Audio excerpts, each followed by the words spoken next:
কোরআন ও সাইকোলজির 5টি শক্তিশালী technique. Number 1, active listening. মনোবিজ্ঞান বলে শুনুন বুঝতে, জবাব দিতে নয়। কোরআনও বলে তারা যারা ভালোভাবে শোনে এবং সর্বোত্তমটি অনুসরণ করে।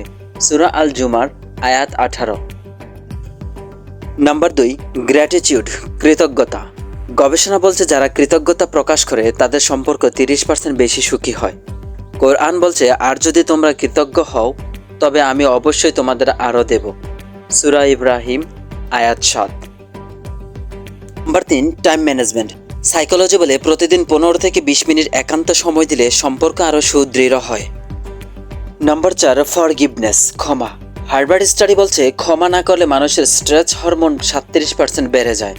কোরআন বলছে ক্ষমা করো, সৎ কাজের আদেশ দাও আর অজ্ঞদের এড়িয়ে চলো। সূরা আল আরাফ আয়াত 199। Number 5, humour, রসবোধ। সাইকোলজি প্রমাণ করেছে যে দম্পতি